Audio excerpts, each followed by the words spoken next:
Este é o mapa da Ásia Ocidental. E se você der uma olhada na área do levante do Crescente Fértil, na margem leste do Rio Jordão, você encontrará o reino Hashemita da Jordânia, situado no cruzamento Ásia, África e Europa.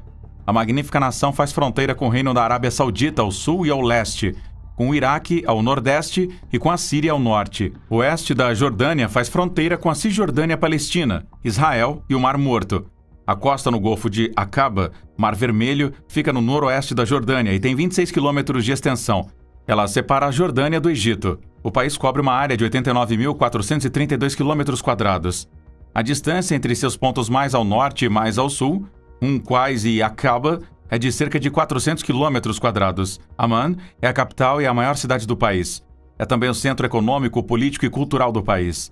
A região leste da Jordânia é um planalto árido e irrigado por um oásis e cursos de água sazonais, enquanto as principais cidades estão esmagadoramente localizadas na parte noroeste por causa de seus solos férteis e chuvas relativamente abundantes.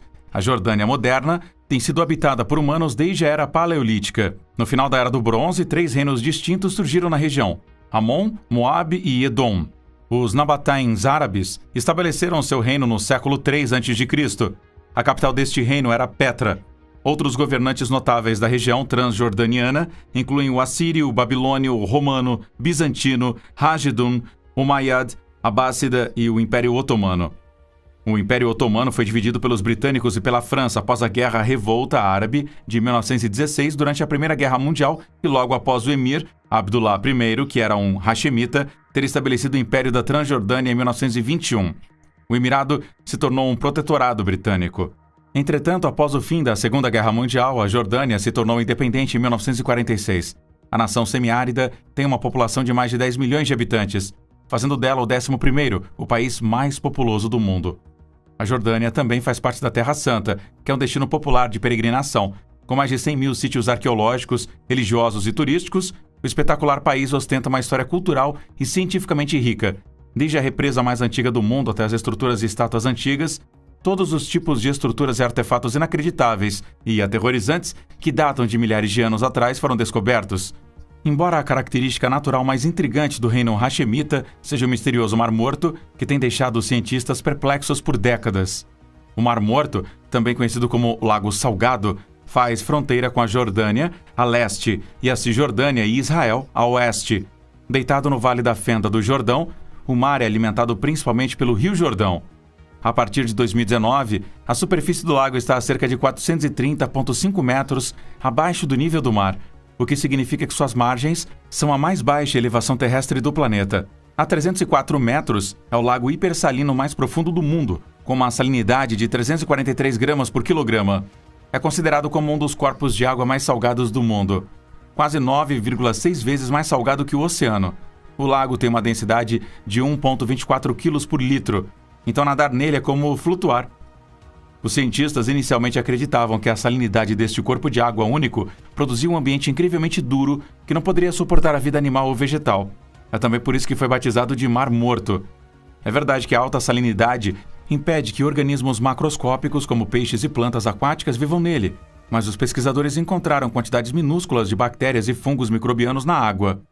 Durante os períodos de inundação, o conteúdo de sal do Mar Morto pode cair 30% a 35% abaixo do seu normal ou até mesmo mais baixo. Isso é quando o Mar Morto ganha vida temporariamente. Depois de um período de chuva em 1980, o Mar Morto, tipicamente azul escuro, ficou vermelho, deixando os habitantes locais confusos. No entanto, pesquisadores da Universidade Hebraica de Jerusalém revelaram mais tarde que o Mar Morto estava repleto de uma alga conhecida como Dunaliella, um micro-organismo que, por sua vez, nutria halobactérias contendo carotenoides, cuja abundância na água o tornava carmesim. A bacia do Mar Morto tem estado seca e as bactérias ou algas não retornaram em quantidades mensuráveis desde 1980. Em 2011, uma equipe de cientistas de Beersheba, Israel e Alemanha encontrou fissuras no chão deste lago rico em sal. Eles tinham mergulhado até o fundo e observado a superfície. De acordo com eles, as fissuras permitiam que a água doce e salobra penetrasse no Mar Morto. Após a amostragem dos biofilmes ao redor das fissuras, eles descobriram várias espécies de bactérias e arcaias. O Mar Morto também tem um imenso significado histórico e tem atraído visitantes de toda a bacia do Mediterrâneo por milhares de anos. Foi, na verdade, um dos primeiros resorts de saúde do mundo e tem sido fornecedor de uma grande variedade de minerais, como asfalto para a mumificação egípcia e potássio para fertilizantes. O lago tem recuado a um ritmo alarmante. A superfície hoje é de 605 km², enquanto em 1930 ela era de 1.050 km². O que está ao redor do Mar Morto é tão intrigante quanto o que está dentro dele. Entre 1946 e 1956, uma coleção inteira de antigos manuscritos religiosos judeus e hebraicos foi descoberta nas cavernas de Qumran. Estas cavernas eram parte do que então era a Palestina obrigatória, perto de En-Feshka, na margem oeste, na costa norte do Mar Morto. Estes manuscritos também são chamados de manuscritos do Mar Morto, ou manuscritos das grutas de Qumran, e datam entre os séculos 3 a.C. e o século I d.C. Eles foram descobertos primeiramente por um pastor beduíno e uma equipe de arqueólogos. Inicialmente, 7 pergaminhos foram descobertos por pastores em uma caverna perto de Qumran. Estes pergaminhos são considerados uma pedra-chave na história da arqueologia e possuem imenso significado histórico, religioso e linguístico, pois incluem os mais antigos manuscritos sobreviventes de livros inteiros. Estes livros foram mais tarde incluídos nos cânones bíblicos, juntamente com manuscritos deuterocanônicos e extrabíblicos, que preservam evidências da diversidade do pensamento religioso no judaísmo do final do Segundo Templo. Eles também lançam nova luz sobre a emergência do cristianismo e do judaísmo rabínico. A maioria dos pergaminhos foi tomada em posse por Israel e é mantida no Santuário do Livro no Museu de Israel, mas sua propriedade tem sido disputada pela Jordânia. O reino alega que, após o fim do mandato britânico para a Palestina, em 1947, a Jordânia ocupou a área na Guerra Árabe-Israelense de 1948. A área foi capturada novamente por Israel, junto com os pergaminhos na Guerra dos 6 Dias de 1967. Mas alguns pergaminhos ainda estão na posse da Jordânia e expostos no Museu da Jordânia, em Amman. Especialistas não foram capazes de identificar todos esses textos, mas de acordo com suas observações, cerca de 40% são textos copiados das escrituras hebraicas. Outros 30% são textos do segundo período do Templo, enquanto o restante são manuscritos sectários de documentos previamente desconhecidos que lançam luz sobre as regras e crenças de grupos particulares dentro do judaísmo maior. Os manuscritos não são os únicos manuscritos antigos com textos indecifráveis que podem ser encontrados na Jordânia. Em 2011, uma coleção de códices de chumbo, supostamente descobertos em uma caverna na Jordânia, foi divulgada. Estas foram inicialmente pronunciadas como falsas por uma investigação regional da BBC News e por vários estudiosos. Entretanto, um teste de radioatividade realizado em 2016, no Centro de Feixes de Íons da Universidade de Surrey, revelou a velhice do chumbo. Também foi verificado que o texto não poderia ter sido adicionado mais tarde, uma vez que não estava inscrito, mas foi formado quando o chumbo derretido foi derramado em formas inscritas. Mas a autoridade israelense de antiguidades e o Departamento Arqueológico da Jordânia ainda não estão convencidos da sua autenticidade. Em 3 de março de 2011, a Jewish Chronicle publicou uma entrevista com o metalúrgico Robert Feder, que diz que eles estavam testando para autenticar uma coleção de 20 livros de metal que poderiam ser ligados à Cabala. Os itens estavam na posse de um agricultor beduíno israelense, Hassan Saeda. Segundo Hassan, os códices haviam sido descobertos por seu avô em uma caverna quase um século atrás. A história também dizia que uma peça de couro dos códices já tinha sido datada de 2.000 anos atrás, mas as autoridades de antiguidades de Israel disseram que eram livros não autênticos e sem valor, que são a mistura de períodos e estilos incompatíveis, sem nenhuma conexão ou lógica. Tais motivos forjados podem ser encontrados em seus milhares nos mercados de antiguidades da Jordânia e em outros lugares do Oriente Médio. Mas em 22 de março de 2011, David Elkington emitiu uma declaração confirmando a descoberta do acervo de livros antigos feitos de chumbo e cobre, juntamente com outros artefatos que provavelmente datam do século I d.C. na Jordânia. Ele também acreditava que estes códices poderiam ser anteriores aos escritos de São Paulo.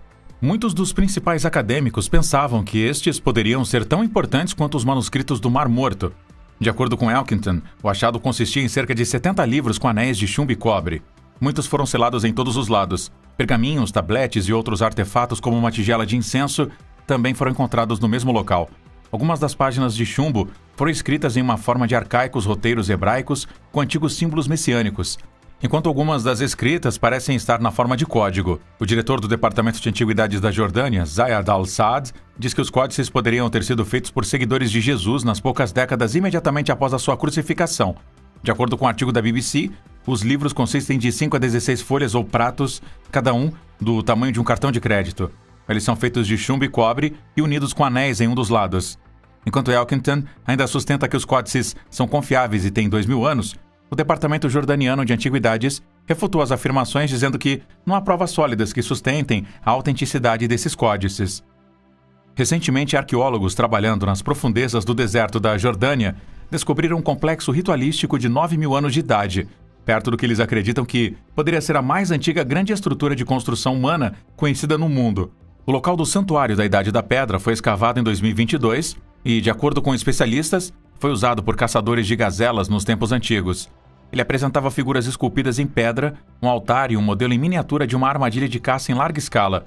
Estas armadilhas de caça gigantescas, representadas pelo modelo, são as chamadas pipas do deserto. Estas eram feitas de longas paredes e convergem para gazelas correndo nos corrais em cercados ou buracos para abate. As pipas do deserto da Jordânia eram, em sua maioria, cercados de pedra com longos muros de arrasto e, na verdade, são partes de um fenômeno mais amplo encontrado em certas partes do Oriente Médio. E, de fato, estas estruturas são amplamente conhecidas em todo o mundo, especialmente nos desertos da Arábia Saudita, Síria, Turquia e Cazaquistão. O marco do estilo ritual da Era Neolítica, mostrando o modelo de armadilha, foi descoberto dentro de um acampamento maior em outubro de 2022 por uma equipe conjunta franco-jordaniana chamada Projeto Arqueológico do Sudeste da Abadia. Em uma declaração do projeto SBA, foi declarado que as pipas do deserto próximas em Jibal al-Khashabieh são as primeiras estruturas humanas construídas em larga escala no mundo, conhecido até hoje. A descoberta espetacular e sem precedentes do local ritualístico é bastante intrigante. De acordo com especialistas, ele data de aproximadamente 7.000 anos antes de Cristo. O site apresenta 2 estelas com características antropomórficas. O mais alto tem cerca de 1,12 m de altura. Outros artefatos encontrados incluem estatuetas de animais, 150 fósseis marinhos arranjados e pedras. O projeto SBA, com uma década de existência, visa estudar as primeiras sociedades nômades, pastoris e a evolução de estratégias especializadas de subsistência. Especialistas acreditam que estas pipas do deserto sugerem estratégias extremamente sofisticadas de caça em massa que são bastante inesperadas em um período de tempo tão precoce. O simbolismo sacral foi muito provavelmente destinado a invocar forças sobrenaturais para caçadas bem-sucedidas e abundância de presas para capturar. As equipes de pesquisa também encontraram acampamentos com moradias circulares e um enorme número de ossos de gazela.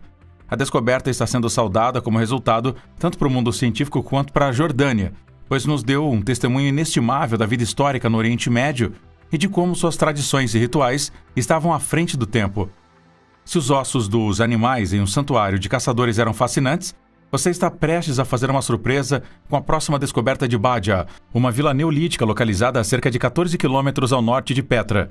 Assim como o local perto de Basta, este povoado também data de 7.000 a.C. Ele foi construído durante o período neolítico. Badia fica a uma altitude de 1.160 metros e a única maneira de acessar esse vilarejo é por uma rota de escalada através de um cânion estreito e íngreme. Badia é considerada uma das maiores vilas neolíticas da região da Jordânia. Perto da entrada do local, Badia, há um assentamento islâmico com 2 ou 3 camadas de um antigo assentamento Nabatayan. Muito pouco se sabe sobre os antigos habitantes desta vila. Os arqueólogos não têm nem mesmo certeza de quais pessoas eles pertenciam. O nome original da vila também é um mistério. No entanto, o nome atual foi dado a ela por arqueólogos que lhe deram o nome da cordilheira vizinha. O primeiro registro escrito dos moradores desta região foi tirado dos antigos livros canônicos hebraicos. Nestes livros, um certo grupo de pessoas que habitavam a região em geral são descritas. Mais tarde, eles foram acompanhados por descendentes de Esaú, Isaac e Ibrahim e durante o 2º milênio a.C. Uma das descobertas mais magníficas desse lugar arqueológico, Badia, é o túmulo ricamente mobiliado de uma jovem garota, que data de 9.000 anos. Os arqueólogos descobriram um colar no ano de 2018. O túmulo pertencia a uma menina que foi colocada no seu lado esquerdo em posição agachada. Os arqueólogos a chamaram de Jamila, e, de acordo com a bainha, ela tinha entre 8 e 10 anos de idade na época da sua morte. Um pedaço de pigmento vermelho também foi encontrado entre suas pernas e peito, e a outra superfície de todos os ossos estava manchada de vermelho.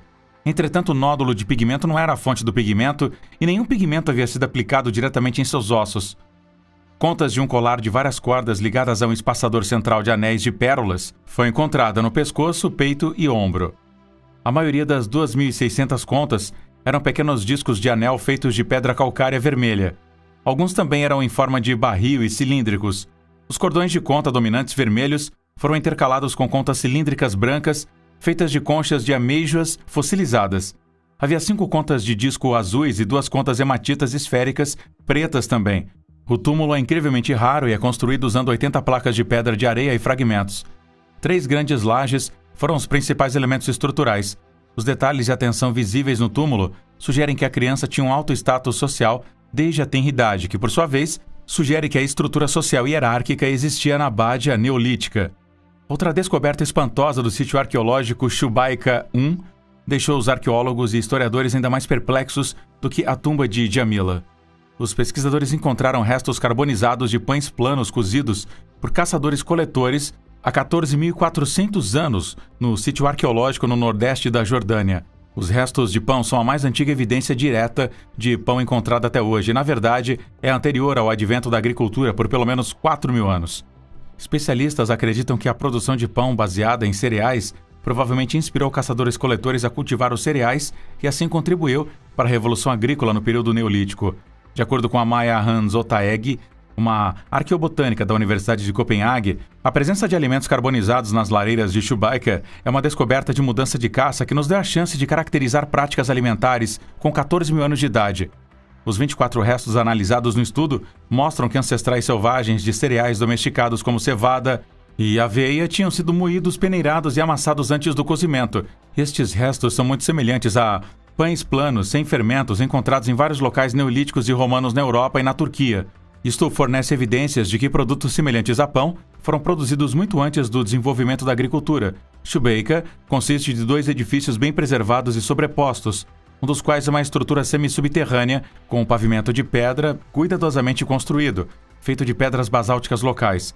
A estrutura compreende exclusivamente depósitos com um rico conjunto de pedras lascadas, ferramentas de pedra moída, ossos de animais e restos vegetais. A região foi encontrada e escavada pela primeira vez por Alison Betts nos anos 90.